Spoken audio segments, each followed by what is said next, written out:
The Great Hall of the Galactic Council stretched for miles in every direction. Floating platforms held representatives from 400 different worlds, each species more alien than the last. Some breathed methane, others lived in water tanks, and a few existed as pure energy contained in crystal shells. Despite their differences, they all shared one thing in common today: fear. At the center of the hall, a massive hologram showed the latest battle reports. The Zephyrian Empire had struck again. This time they had destroyed 3 entire star systems in less than a day. The images were horrifying. Planets turned to ash, space stations melted into metal clouds, and millions of lives snuffed out in seconds. The Zephyrians were not the largest species in the galaxy, but they were the most feared. Their bodies were made of living crystal that could deflect most weapons.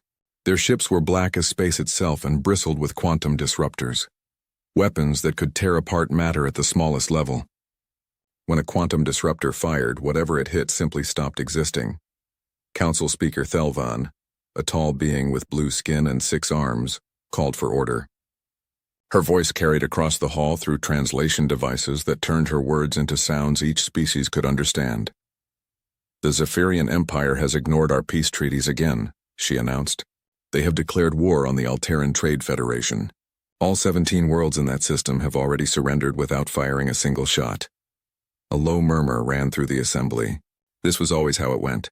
The Zephyrians would point their quantum disruptors at a world, and that world would give up immediately. No one wanted to face those terrible weapons. "What about military intervention?" asked Ambassador Kroll, whose species looked like giant crabs. "Surely we cannot let this continue." Thelvan's expression grew even more grim. "The Zephyrians have 1,000 ships armed with quantum disruptors. We have estimates that say they could destroy every world in Council space within a month if we oppose them." The hall fell silent. Everyone knew she was right. The Zephyrians had spent centuries perfecting their weapons while other species focused on trade, art, and peaceful exploration. Now that gap in military power seemed impossible to close. "There is more," Thelvan continued. "Intelligence reports say the Zephyrians are planning another attack. They have chosen their next target." The hologram changed to show a small blue and green planet orbiting a yellow star. Most of the representatives had never seen this world before, but the data scrolling beside it made them lean forward with interest. "The planet is called Earth," Thelvan explained. "Its inhabitants call themselves humans. They achieved faster than light travel only months ago. The Zephyrians consider them a threat that must be eliminated before they can grow stronger." Ambassador Kroll made a sound that his translator turned into laughter. "A threat? They just learned to travel between stars. What weapons could they possibly have?" The intelligence file opened, showing images of human military equipment. The assembled beings stared in disbelief. The humans still used chemical explosives and metal projectiles. Their most advanced weapons threw small pieces of metal at speeds barely faster than sound. Compared to quantum disruptors that worked at light speed, human weapons looked like children's toys. "This is their most powerful weapon," Thelvan said, highlighting an image of a human nuclear missile. "It uses atomic fusion to create an explosion. By our standards, it is extremely primitive." "Then why are the Zephyrians concerned?" asked a representative whose species communicated through color changes on their skin. "Unknown," Thelvan admitted. "Perhaps they simply want to eliminate any potential competition while it is still weak." On the far edge of Zephyrian space, Admiral Kethral stood on the bridge of his flagship, the Void Render. The ship was 5 miles long and armed with enough quantum disruptors to crack a moon in half. Around him, his crystal-bodied crew worked at control stations that glowed with inner light. "Report," Kethral ordered. His voice sounded like rocks grinding together. "The human ship has been detected at the edge of our territory," reported his tactical officer. "Long-range scans confirm primitive technology. Chemical propulsion, metal hull construction, and kinetic weapons only." Kethral felt something like satisfaction flow through his crystalline form. The reports had been accurate. These humans were even more backward than expected. Their ship looked crude and blocky compared to the elegant curves of Zephyrian vessels. "How many ships do they have?" he asked. "Just one, Admiral. It appears to be some kind of diplomatic vessel." "Interesting. They come to negotiate." Kethral's laugh resonated through the bridge like breaking glass. "They do not yet understand that there is nothing to negotiate. Ready the quantum disruptors." All weapons charged and ready, sir. Kethral studied the tactical display. The human ship was small, probably carrying no more than a few dozen crew members. Its weapons were laughably primitive. The intelligence report said humans used metal projectiles that moved at chemical speeds. Such weapons could not even scratch Zephyrian shields, much less their crystal hulls. "Bring us within range," he ordered. "But do not fire yet. I want to speak with these humans first. Let them understand what they face before we destroy them." The Void Render and its escort ships moved toward the human vessel. As they approached, Kethral felt the familiar thrill of coming battle. This would be over quickly. The humans would see the quantum disruptors charging up and surrender immediately, just like every other species in the galaxy. After all, everyone knew what happened when the Zephyrians aimed their weapons at you. The smart ones gave up right away. The stubborn ones got to see their ships dissolved into individual atoms before they died. Either way, the result was always the same. Back in the council chambers, the representatives watched the approaching confrontation through long-range sensors. The human ship looked tiny compared to the 3 Zephyrian dreadnoughts moving toward it. Even the bravest species in the galaxy would have turned and run from such odds. "Should we send a warning?" asked one representative. Thelvan shook her head sadly. "It would take days for any message to reach them. By then this will be over." "Perhaps it is for the best," muttered Ambassador Kroll. "If the humans surrender quickly, the Zephyrians might be satisfied with taking their ship. Not every first contact needs to end in death." But deep down, everyone in the hall knew better. The Zephyrians had not become the most feared empire in the galaxy by showing mercy. They had built their reputation on one simple principle. Anyone who opposed them, even by accident, would be destroyed completely and without hesitation. The quantum disruptors on those 3 ships carried enough power to vaporize a small moon.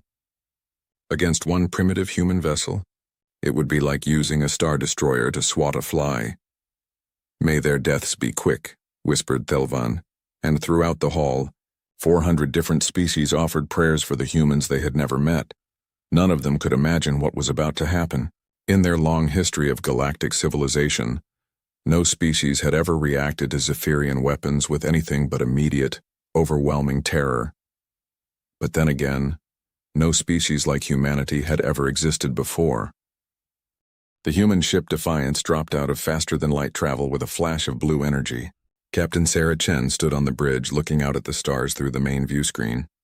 After months of travel from Earth, they had finally reached the edge of what the aliens called Zephyrian space. "Well, this is it," she said to her crew. "First contact with an alien empire. Everyone ready?"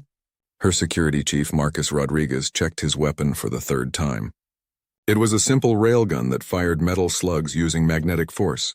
Compared to the energy weapons he had seen in science fiction movies, it seemed almost primitive. But it was reliable, accurate, and packed enough punch to stop anything he had ever faced. "Ready as we'll ever be, Captain," he replied, "though I still think we should have brought more firepower." Dr. Elena Vasquez, the ship's science officer, looked up from her instruments. She was a small woman with dark hair and curious eyes that seemed to take in everything around her. "The alien transmissions we picked up suggested they prefer diplomatic solutions. Maybe we won't need weapons at all." Chen nodded, though she kept one hand near the communication controls. Earth's government had sent them out here to make contact with alien civilizations and hopefully establish trade relationships. The radio signals they had detected suggested advanced technology that could benefit both species. "Contact on sensors," announced the navigator. 3 ships, very large. "They're moving toward us." "Alien ships?" Chen asked. "Definitely. The design is completely different from anything human. They look like they're made of black crystal." Chen felt a mix of excitement and nervousness. This was the moment humanity had dreamed about for centuries, meeting another intelligent species among the stars. She activated the communication system and broadcast on all frequencies. "Alien vessels, this is Captain Sarah Chen of the Earth ship Defiance. We come in peace and wish to establish diplomatic contact." The response came almost immediately. The voice that emerged from the speakers sounded like grinding stone, but the translation system their computers had built from intercepted alien transmissions made the words clear. "Human vessel, you have entered Zephyrian space without permission. I am Admiral Kethral of the Imperial Fleet. You will surrender immediately or be destroyed." Chen blinked in surprise. That was not the greeting she had expected. Admiral, there seems to be a misunderstanding. We are peaceful explorers seeking diplomatic contact. We had no intention of trespassing. There is no misunderstanding, Kethral replied coldly. Your species has been marked for elimination. You have 1 minute to surrender or we will open fire. On the view screen, the 3 alien ships had come close enough to see clearly. They were massive, each one at least 5 times larger than the Defiance. Their black crystal hulls seemed to absorb light, making them look like holes in space. Along their sides, Chen could see what were obviously weapons. Long tubes that glowed with purple energy. Those must be their guns, Rodriguez observed, studying the alien ships through binoculars. Interesting design. They look like some kind of directed energy weapons. Energy weapons. Dr. Vasquez leaned forward to get a better look. Like laser cannons? That's actually quite elegant from an engineering standpoint. Chen frowned. The weapons were certainly impressive looking, but she had seen enough military hardware to recognize the basic principles. They appear to be charging up some kind of energy discharge system, probably plasma-based or particle beam technology. 30 seconds, Admiral Kethral announced over the radio. Surrender now or face the power of our quantum disruptors. Quantum disruptors? Rodriguez raised an eyebrow. That sounds fancy. What do you think they actually do? Vasquez was already running calculations on her tablet. Based on the energy readings I'm picking up, they appear to fire concentrated beams that disrupt molecular bonds. Essentially, they make matter fall apart at the atomic level. Huh, Rodriguez said. So they're disintegration rays. That's actually pretty cool. Chen looked at her crew in amazement.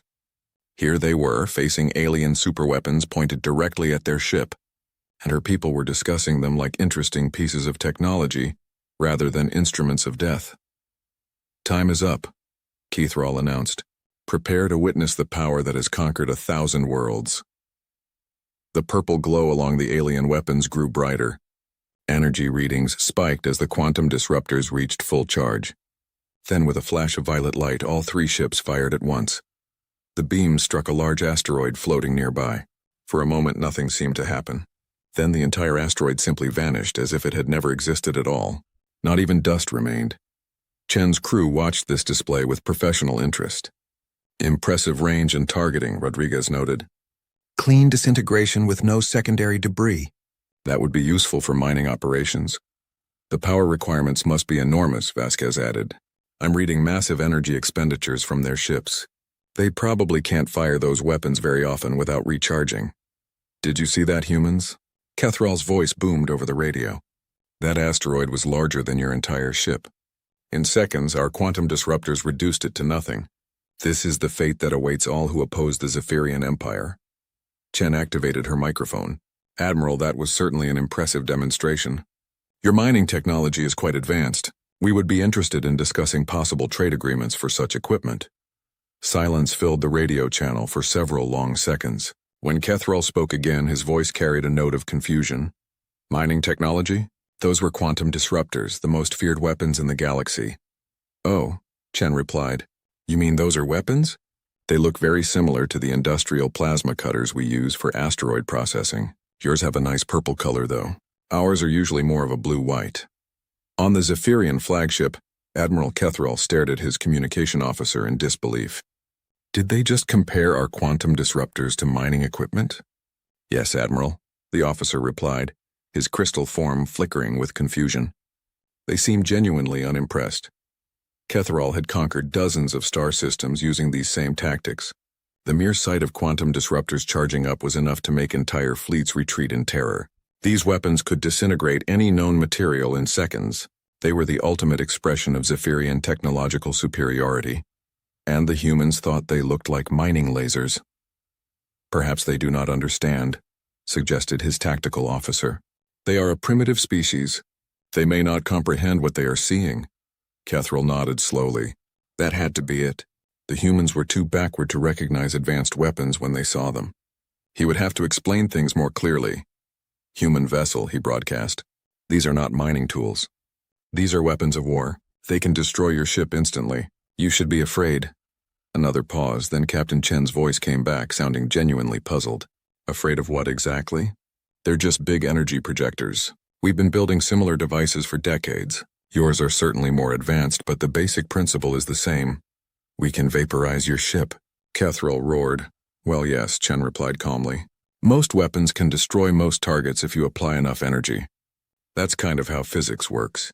Kethril felt something he had not experienced in centuries of warfare: complete bewilderment. Every species in the galaxy feared quantum disruptors. The weapons were so terrifying that most wars ended before they began, with entire civilizations surrendering rather than face them. But these humans were treating them like slightly interesting pieces of equipment. What kind of species had the Empire encountered? Back in the Galactic Council chambers, emergency sessions were being broadcast across hundreds of worlds. The long-range sensors had picked up the confrontation between the humans and the Zephyrians, and the recordings were being studied by every military analyst in known space. Speaker Thelvan stood before the assembled representatives, her 6 arms gesturing at the holographic display showing the encounter. "As you can see, the humans have not surrendered. In fact, they appear to be having a casual conversation with Admiral Kethril." The representatives murmured among themselves in dozens of different languages. What they were watching made no sense according to everything. They knew about galactic warfare, perhaps. "Their translation systems are malfunctioning," suggested Ambassador Kroll. "Maybe. They do not understand what quantum disruptors are." "No," replied Dr. Zendari, the Council's leading expert on military psychology. She was a tall, thin being with large eyes that seemed to see everything. "Our analysis of their communication shows perfect translation accuracy. The humans understand exactly what they are facing. Then why are they not afraid?" asked a representative whose species looked like living plants. Dr. Zendari pulled up another display, this one showing psychological profiles of different galactic species. "To understand this, we must examine how different species evolved and what they learned to fear." The display showed images of various alien homeworlds.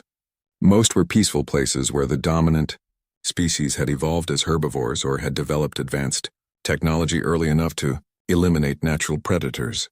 The Altarians evolved on a world with no large predators, Dr. Zendari explained.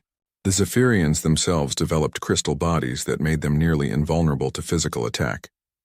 Most Council species achieved spaceflight before they ever faced truly deadly threats. "What does this have to do with weapons?" asked Thelvan. "Everything," Dr. Zendari replied. "When we developed energy weapons, they represented something completely new: unavoidable death. A plasma beam travels at light speed. A particle cannon can track targets across star systems. When such a weapon is aimed at you, there is no escape, no defense, no hope of survival. This is why we fear them." She switched the display to show images of Earth, and the assembled beings gasped. The planet's history was filled with massive predators, natural disasters, and constant warfare between the humans themselves. "Humans evolved on what we would classify as a death world," Dr. Zendari continued. "For 200,000 years they have faced threats that wanted to kill them. Lions, bears, tigers, other humans with spears and swords. They learned to fight back against impossible odds." The display showed human history: battles where small groups fought against overwhelming enemies, last stands where humans refused to surrender, even when facing certain death, and countless examples of humans treating deadly threats as problems to be solved, rather than reasons to give up. "Observe their reaction to the quantum disruptor demonstration," Dr. Zendari said, replaying the footage. "They show professional interest rather than fear. To them it is simply another weapon, and weapons are things that can be fought against." Ambassador Kroll's crab-like claws clicked nervously. "But quantum disruptors are not like primitive weapons. They cannot be dodged or blocked." "The humans do not know that yet," Dr. Zendari replied. "And more importantly, they would not care if they did. Their entire species is built around the concept that any threat can be overcome with enough determination and clever thinking." On the human ship, Dr. Vasquez was explaining exactly this to Admiral Kethril over the communication channel. The Zephyrian commander had been trying for 20 minutes to make the humans understand how afraid they should be. "Admiral, I think there may be a cultural misunderstanding here," Vasquez said patiently. "In human history, we have faced many types of threats. We learn to adapt and survive. These are not threats," Kethril insisted. "These are certainties. When a quantum disruptor fires at you, you die. There is no defense, no escape." "Well, that's what they said about machine guns too," Captain Chen interjected. "Then we invented tanks, and armor, and tactics for fighting in trenches. Every weapon that seems unstoppable eventually gets countered by something else. This is different, Kethril roared. Quantum disruptors work at the molecular level. They cannot be stopped by armor or shields. Rodriguez leaned toward the microphone. What about the energy requirements? Those weapons must consume enormous amounts of power. How many times can you fire them before needing to recharge? There was a long pause before Kethril answered. That is not relevant. I bet it's relevant, Chen said with a small smile. Big energy weapons always have big energy costs. That's basic engineering. On the Zephyrian flagship, Kethril was conferring with his officers. The human questions were uncomfortably accurate. Quantum disruptors did require massive amounts of energy. Each shot drained a significant portion of the ship's power reserves. They are analyzing our weapons like a tactical problem, observed his tactical officer. Most species cannot think clearly when facing quantum disruptors. The fear overwhelms their minds. But these humans show no fear at all, Kethril said slowly. They are treating this as if we are simply another enemy to fight. Back on Earth, news of the first contact was spreading rapidly.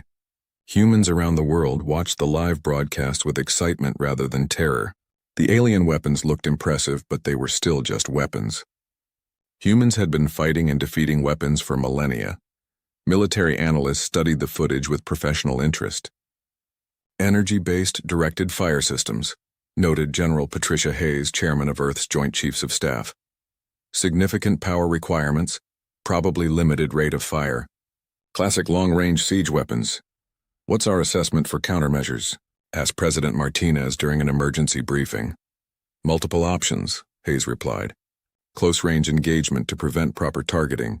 Electronic warfare to disrupt their control systems. Kinetic bombardment to overwhelm their defenses. The usual approaches.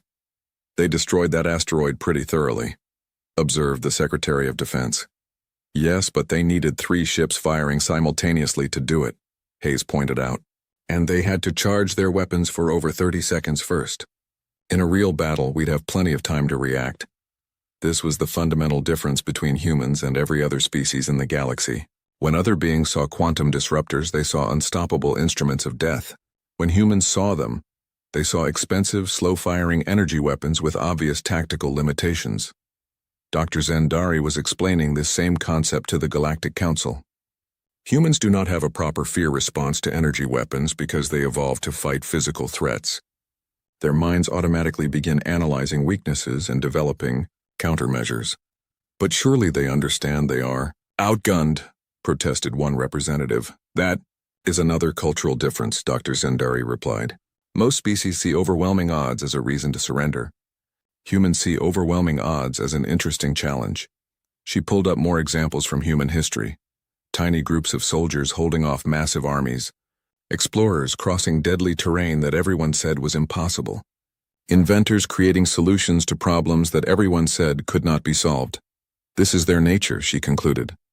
They do not give up even when giving up is the logical choice. It is what allowed them to survive on their hostile homeworld, and it is what makes them so dangerous to established galactic order.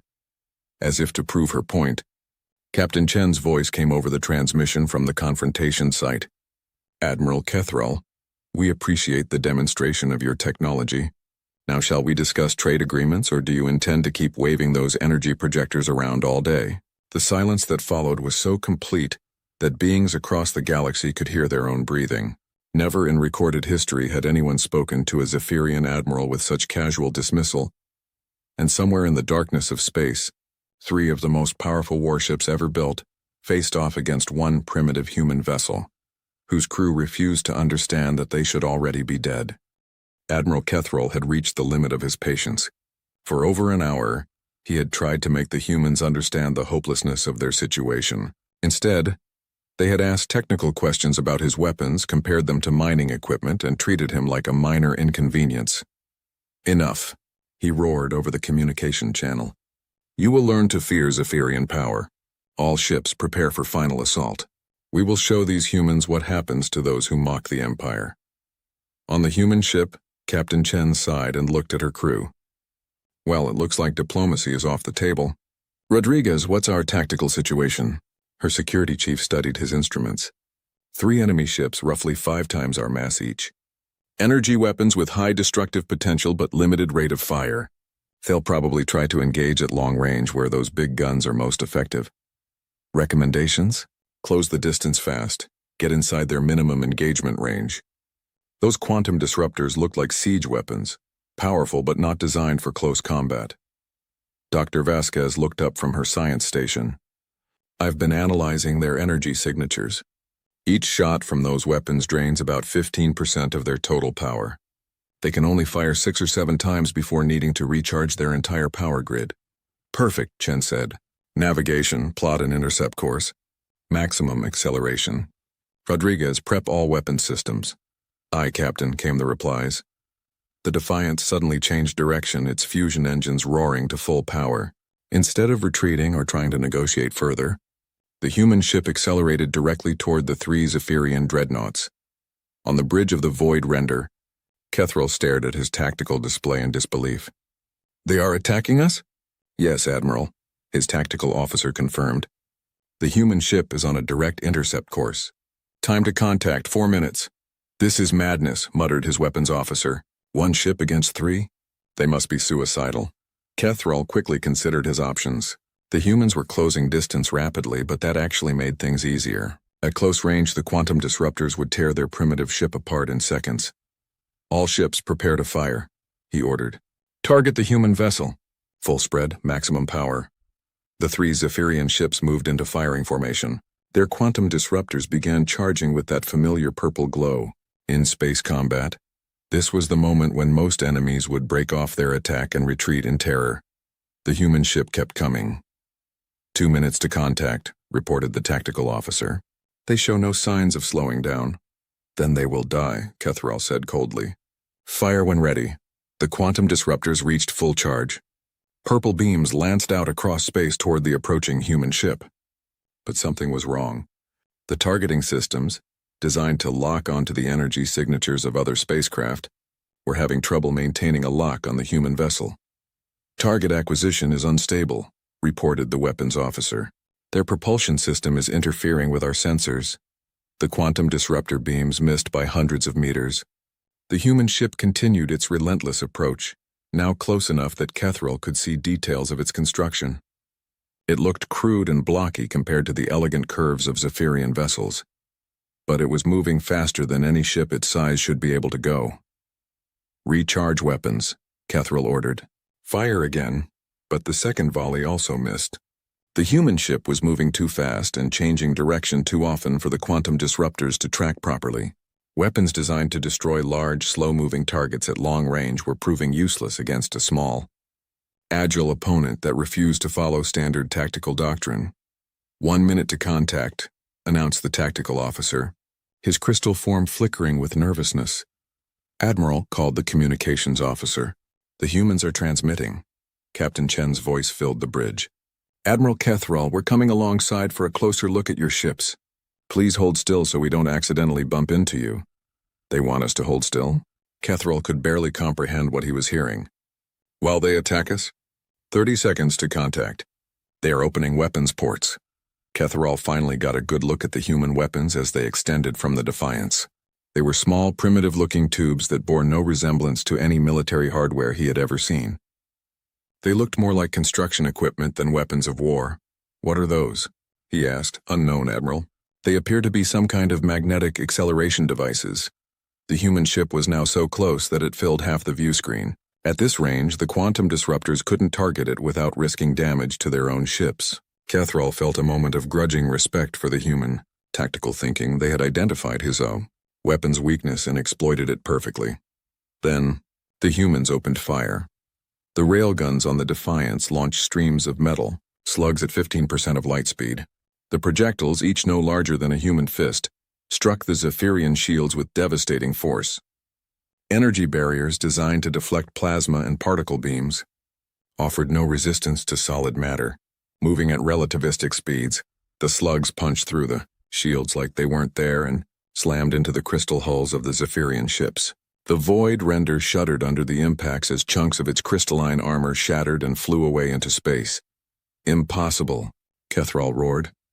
Those are primitive kinetic weapons. They should not be able to penetrate our defenses. Our shields are designed to stop energy attacks, his tactical officer reported, his voice tight with panic. They are useless against solid projectiles at these velocities. More railgun slugs hammered into the void render.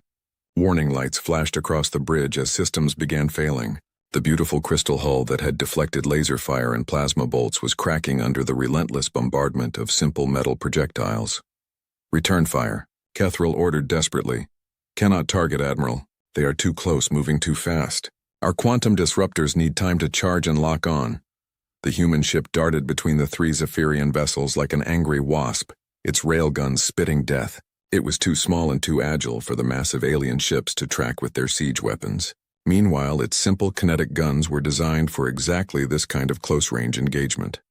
Admiral, the Crystal Fang is reporting critical damage, came a transmission from one of the escort ships. They are requesting permission to withdraw. Kethril watched in growing horror as the human ship crippled his escort with surgical precision. The humans weren't just firing randomly. They were targeting specific systems. Power generators, weapon emplacements, and engine modules were being destroyed one by one. Dr. Vasquez's voice came over the communication channel, calm and professional. Admiral, we're reading massive structural damage to your vessels. We recommend you withdraw before someone gets seriously hurt. This is impossible, Kethril whispered. We have the most advanced weapons in the galaxy. You have very expensive long-range weapons, Captain Chen corrected. We have simple, reliable close-range weapons. In this kind of fight, simple wins. The second escort ship, the Shard of Night, was now drifting powerless with its engines destroyed. The Defiance had taken some hits from defensive lasers, but its thick armor plating and redundant systems kept it fighting. Human ships were built to take punishment and keep working. Admiral, his tactical officer reported, we have lost primary weapons on decks 7 through 12. Quantum Disruptor Array 3 is completely destroyed. Shield generators are failing. Kethril realized with dawning horror that he was losing.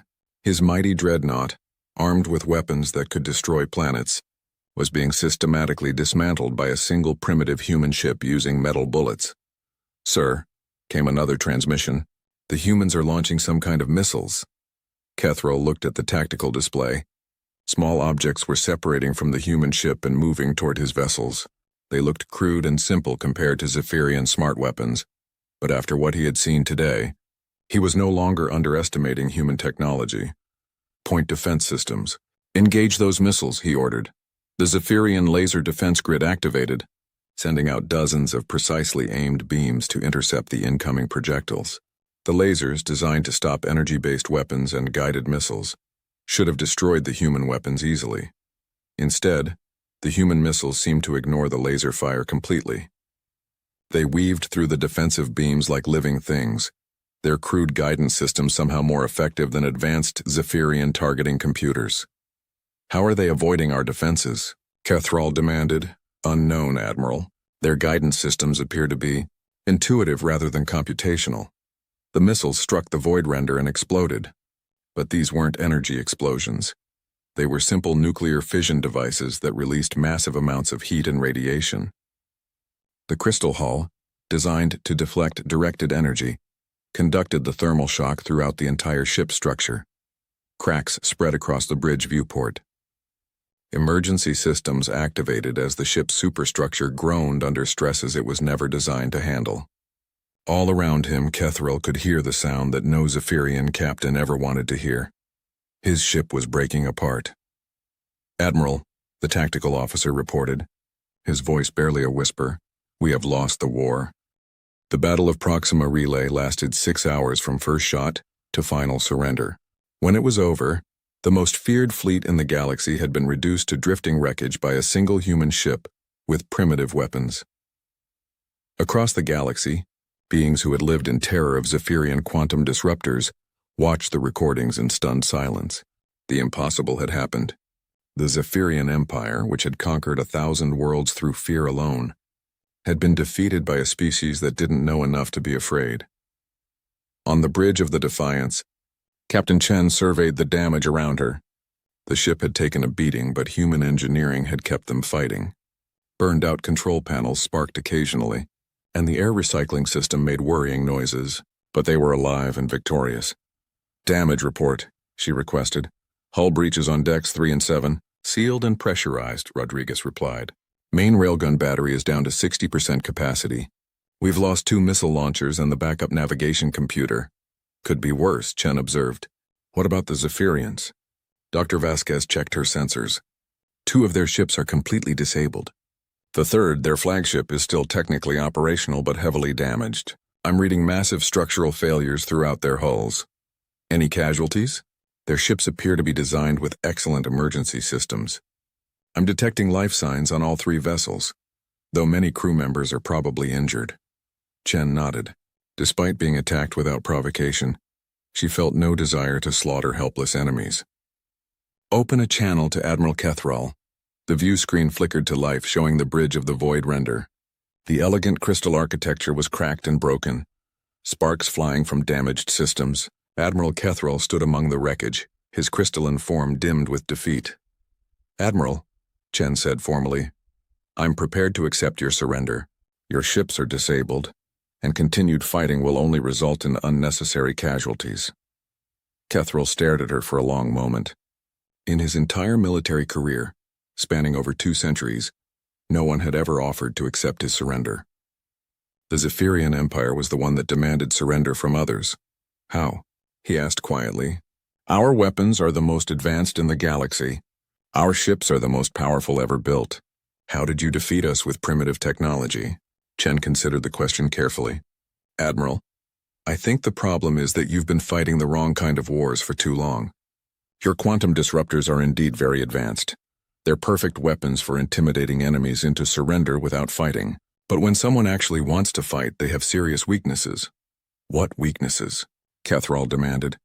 They can destroy any matter at the molecular level. That's exactly the problem, Rodriguez interjected. They're too powerful. You've built siege weapons for ship-to-ship combat. They take too long to charge, they consume too much power, and they can't target fast-moving objects at close range. Dr. Vasquez pulled up a tactical analysis on her screen. Our railguns fire solid projectiles at 15% of light speed. Your shields can't stop them because they're designed for energy attacks. Your hull armor is crystalline, which makes it strong against directed energy but brittle against kinetic impact. Furthermore, Chen added, your entire tactical doctrine is based on long-range intimidation. You've never had to learn how to fight against an enemy that doesn't retreat when you point your big guns at them. Kethrall absorbed this information slowly. Everything the human said was correct, but it challenged fundamental assumptions about warfare that the Zephyrians had held for centuries. You could have destroyed us completely, he said. Why did you target only our weapons and engines? Because we're not monsters, Chen replied simply. You attacked us, so we defended ourselves. But that doesn't mean we want to commit genocide. This concept was as alien to Kethrall as quantum disruptors had been to the humans. The Zephyrian way of war was total domination, complete destruction of enemy forces and the will to resist. The idea of showing mercy to a defeated foe was incomprehensible. What happens now? He asked. Now we contact the Galactic Council and inform them that Earth is interested in joining as a peaceful member, Chen said. As for you, Admiral, I suggest you return to your empire and tell them that the age of ruling through fear is over. The transmission ended, leaving Kethrall alone with his shattered fleet and his shattered worldview. 3 days later, the emergency session of the Galactic Council was the largest gathering in the organization's history. Representatives from 400 worlds packed the Great Hall, all wanting to see the humans who had done the impossible. Captain Chen stood at the speaker's podium, looking calm and professional despite being the center of attention for half the galaxy. Beside her, Dr. Vasquez and Rodriguez waited patiently as Speaker Thelvan called for order. Captain Chen, Thelvan began, on behalf of the Galactic Council, I welcome you to this assembly.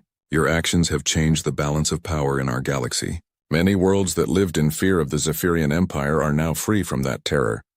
Chen nodded respectfully. Thank you, Speaker Thelvan. Earth is honored to make contact with so many different civilizations. We hope to establish peaceful relationships and beneficial trade agreements with all council members. There are many questions about your military capabilities, pressed Ambassador Kroll. Your weapons seemed primitive, yet they defeated the most advanced fleet in known space. With respect, Ambassador, they weren't the most advanced, Chen replied. They were the most expensive and the most feared.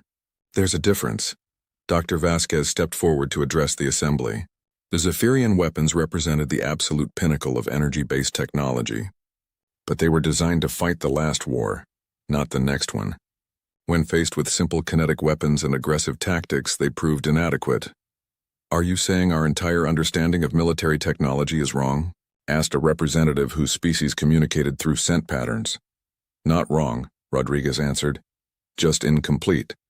Energy weapons are excellent for certain applications: long-range bombardment, planetary siege, precision strikes. But in close combat against agile opponents, simple kinetic weapons are often more effective." The revelation sent shockwaves through the assembly. For centuries, the galactic understanding of warfare had been based on the assumption that more advanced meant more powerful. The humans had proven that sometimes simpler was better. "What are Earth's intentions now?" Delavan asked carefully. "Many worlds are concerned about human expansion," Chen smiled. "Earth seeks peaceful coexistence and mutual benefit through trade and cultural exchange. We have no desire to conquer or dominate other species. We've seen enough war on our own world to know that violence should always be the last option." "But you will defend yourselves," observed Dr. Zendari. "Of course," Chen replied. "Any species that tries to attack Earth or our allies will discover that we fight back. But we prefer to make friends rather than enemies." Over the following weeks, the political landscape of the galaxy transformed completely. The Zephyrian Empire, its reputation for invincibility destroyed, faced rebellions on dozens of worlds. Some surrendered peacefully, while others fought bitter campaigns for independence. The quantum disruptor, once the most feared weapon in space, became a symbol of outdated thinking. Military academies across the galaxy began studying human tactical doctrines, learning how aggression and adaptability could overcome technological superiority. Trade delegations from Earth spread throughout Council space, offering human technology and expertise in exchange for alien knowledge and resources. Human engineers, with their practical approach to problem-solving, found solutions to challenges that had puzzled alien scientists for generations. But perhaps the most important change was psychological. For the first time in galactic history, advanced weapons were no longer automatically associated with inevitable victory. The humans had shown that courage, creativity, and determination could triumph over fear and overwhelming odds. Dr. Zendari published a study that became required reading in military colleges across the galaxy. Her conclusion was simple but profound. The humans succeeded not because they were unafraid of quantum disruptors, but because they refused to let fear control their actions. They treated an impossible situation as merely another problem to be solved. 1 year after the Battle of Proxima Relay, Admiral Kethrall requested a meeting with Captain Chen at a neutral space station. The former commander of the most powerful fleet in the galaxy now served as a military advisor to the reformed Zephyrian Republic. "I wanted to thank you," he told her as they sat in the station's observation deck, watching ships from dozens of different worlds dock peacefully together. "Thank me for what?" Chen asked. "For showing us that there was another way," Kethrall replied. "The Zephyrian Empire ruled through fear for so long that we forgot what it meant to earn respect. Your people taught us that strength comes not from the power to destroy, but from the wisdom to build." Chen looked out at the busy space station, where humans worked alongside Zephyrians, Altarians, and dozens of other